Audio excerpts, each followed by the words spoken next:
Welcome back to Weedy TV. Today we're out on a really nice winter mission with a few of our mates. Starts with a cold morning, but we have some hopes of getting into some cool crayfish action, snapper, and maybe some other bits and pieces.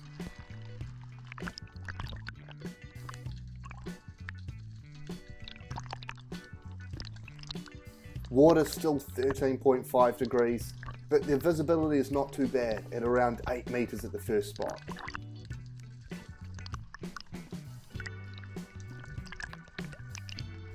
Starting off the day how I often do, hunting snapper. That morning and afternoon period tends to be a great time to hunt snapper. Some promising signs with lots of bait fish around and a little bit of current.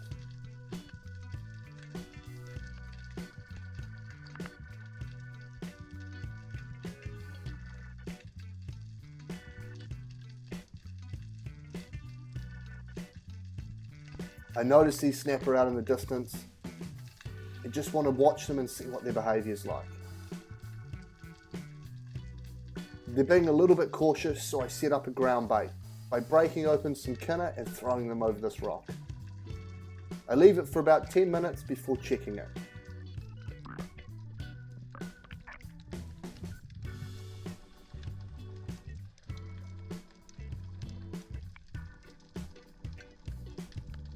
It pays to take your time so I don't spook any of these bait fish in the area, as that could signal to the snapper to spook off.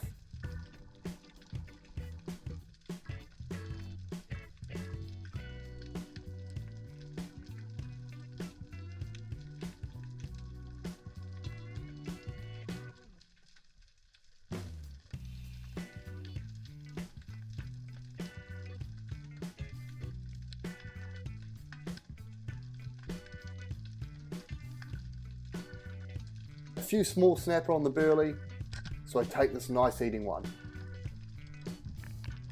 A great start.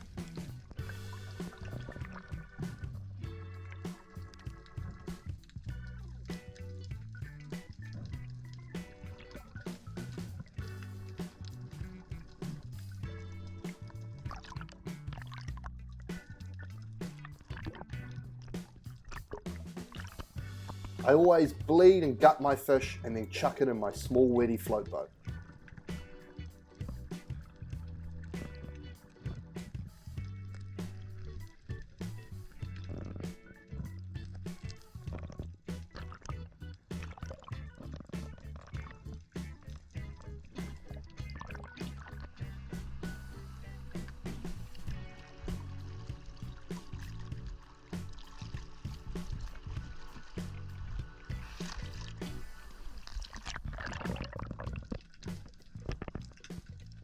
I spy another nice looking ledge with lots of bait fish and a few snapper floating about. So I throw a few kinner over the edge, leave it for 5 minutes, then swim over and have a look. During winter, snapper can be quite clever, so they can be difficult to close that gap if they're too far away. Unfortunately, a lot of the kinner has rolled down the bank here and landed in maybe 12-13 meters. I'm hoping that one of them is going to move up the cliff to have a look at me.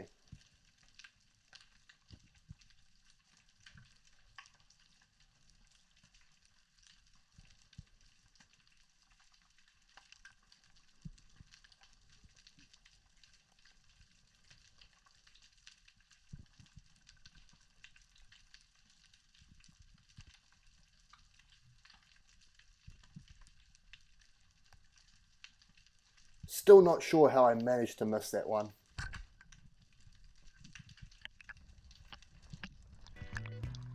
Back to check my first ground bait, just in case there's one more fish there.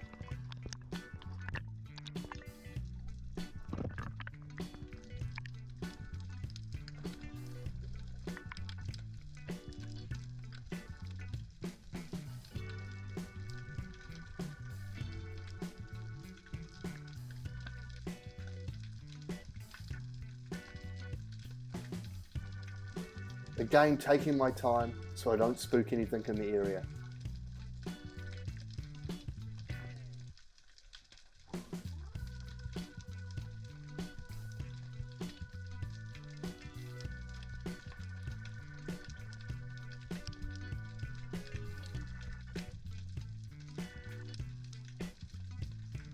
Another nice size eating fish.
Pleased with a couple of good eating fish, I did spy some nice looking caves. So it was time to look for some crayfish. First off, I unload my spear gun, connect my reel gun to my drop weight to then anchor it on the bottom. It's so key to unload your spear gun when dropping it to the bottom. Then I'm able to get my Weedy 1050 torch out of my knife pouch and go and inspect this cave.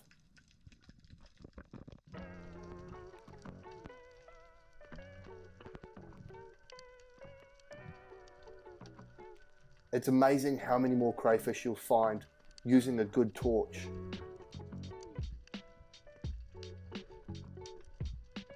This was a really cool cave. You can see there's crayfish all over the place.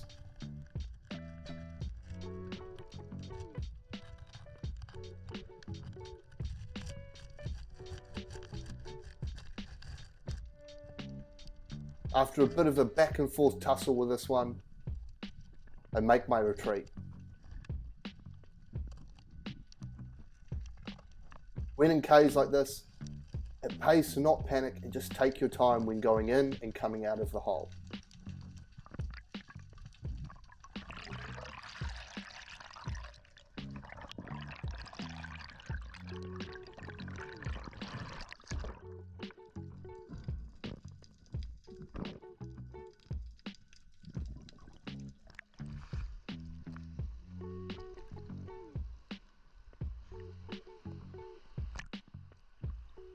When putting crayfish into your float boat, it pays to do them tail first. Eventually they'll let go of their legs and they'll shoot backwards. And this guy can join the two snapper that are in there.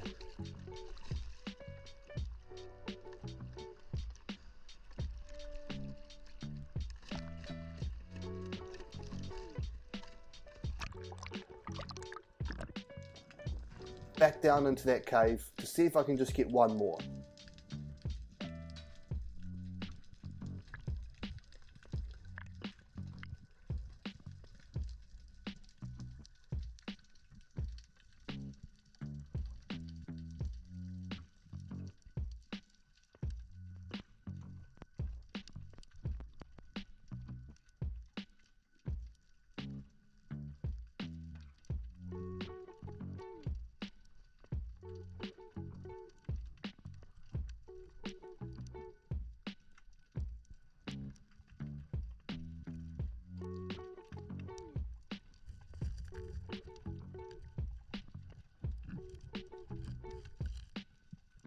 I have a quick look at this one, but it's a female and it's got eggs. So now that I know that I can't grab any more females, I need to look for a male. Because if one of them has eggs, it's likely they all will.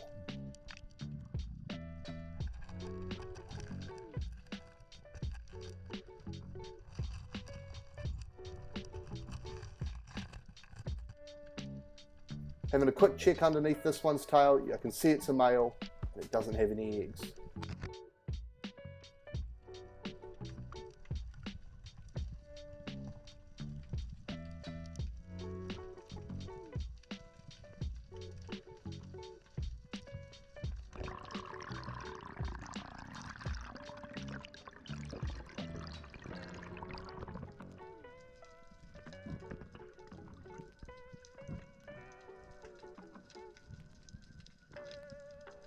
Perfect start. 2 good eating snapper and 2 nice red crayfish.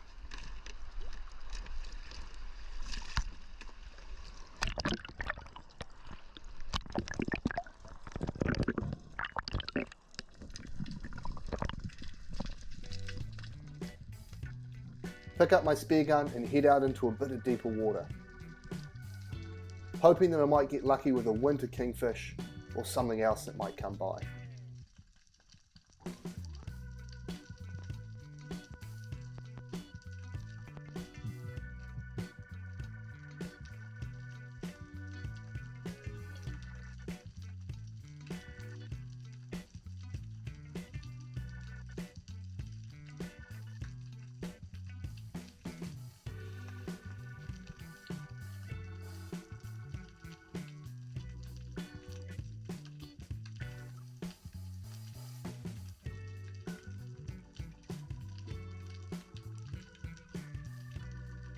This nice butterfish will make a perfect addition to my catch.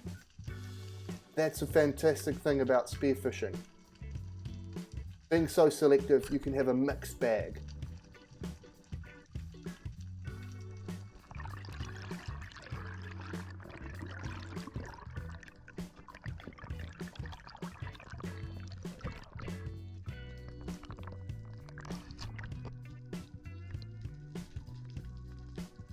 This is a male butterfish. You can tell by its longer fins and its beautiful coloration.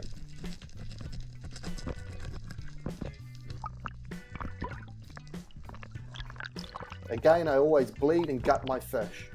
And the good thing about gutting a butterfish is it tends to attract other species into the area. So I'll keep an eye on those butterfish guts and see if anything comes in.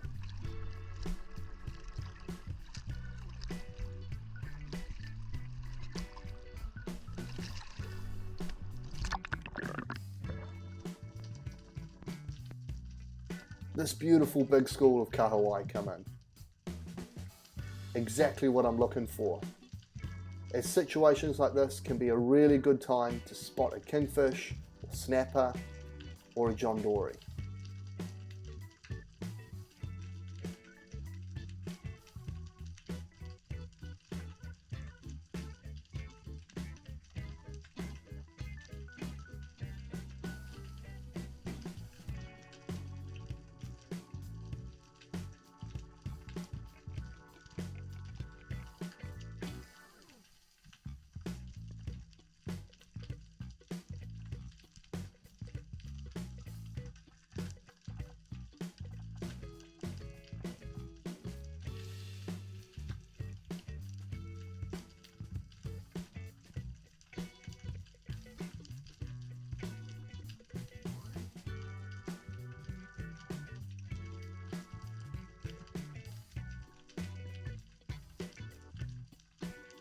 Eventually this nice snapper makes an appearance from the distance, but it's well on to me and I'm starting to run out of breath.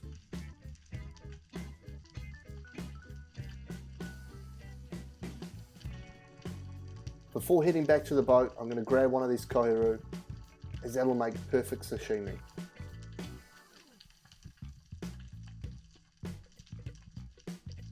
A good way to shoot these smaller fish is turning your spear gun onto the side, as it creates a longer elongated target.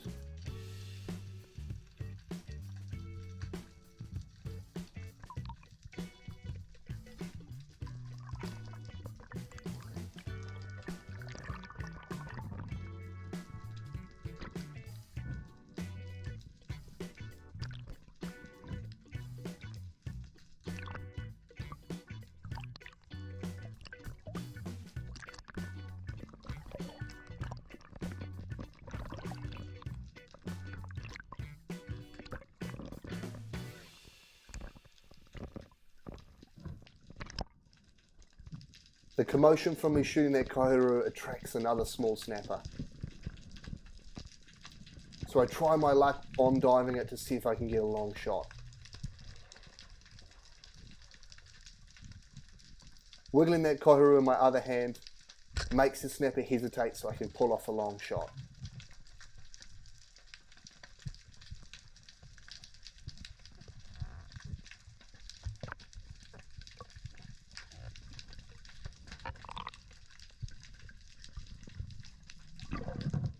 Only a small snapper that will make really, really nice eating.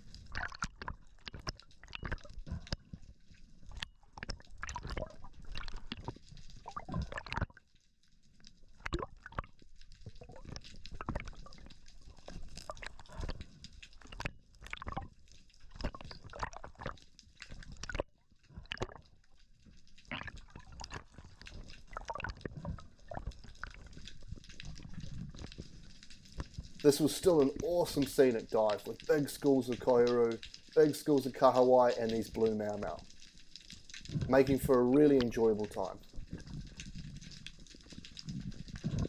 Back at the boat for a quick debrief, the other guys didn't have so much luck, so it's time to move spot and see if we can find something else. He didn't even see a snapper. Oh, really? Yeah. I like Dan.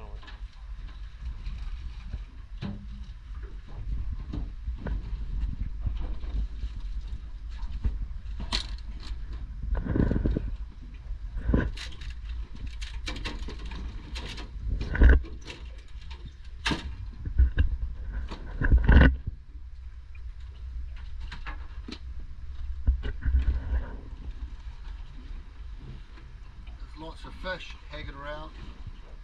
Quite a few snapper. I found a cave full of crayfish. Most of the females all had eggs, but there's a couple of males too that were all good. We start today. We spotted some more schoolfish on the surface, so thought we'd jump in to inspect. There were big schools with these beautiful blue mau and kohiru. You can see they're feeding on all those small krill on the surface.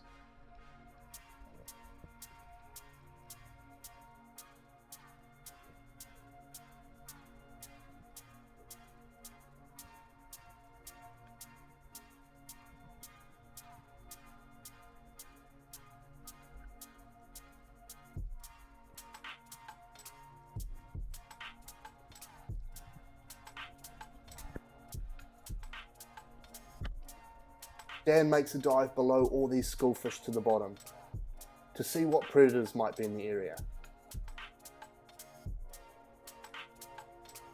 It was looking really good with loads and loads of current, plenty of bait fish on the bottom, and on the very first dive, some nice Tarakihi swim up to him.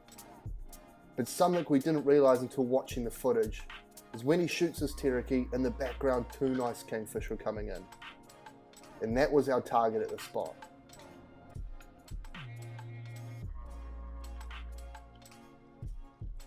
It's amazing what you don't see when you're focusing on shooting a fish. But it was great seeing these Tarakihi in such good numbers. They're not a common species when you're up in the upper North Island.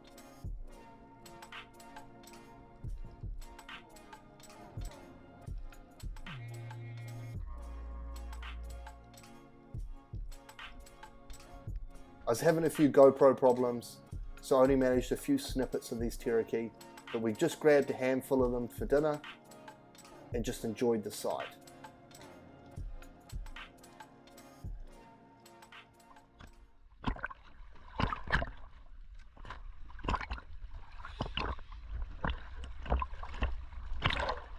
We thought we'd have one final look at a different spot, as some of the boys wanted to try and get some crayfish.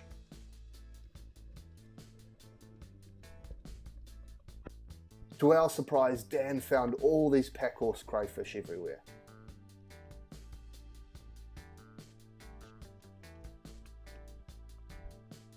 Notice these ones right at the back of this crack.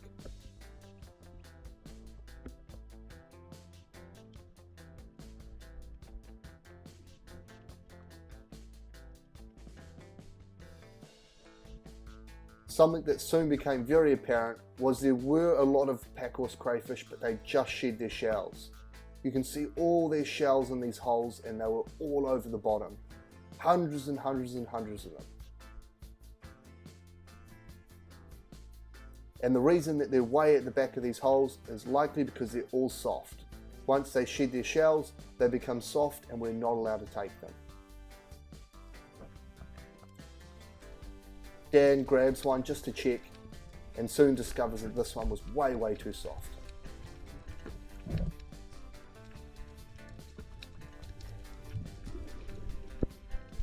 They hide at the back of their holes because they're so vulnerable when they're like this. Big snapper and other predators can eat them.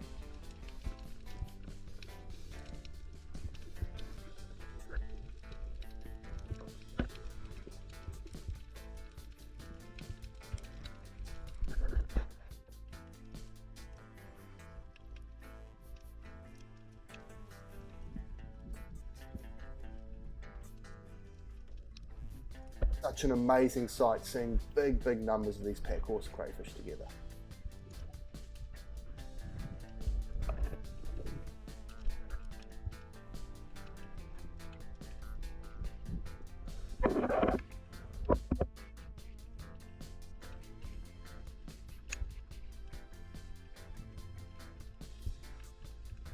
Thanks for watching. Don't forget to like and subscribe, and stay tuned as more videos come out.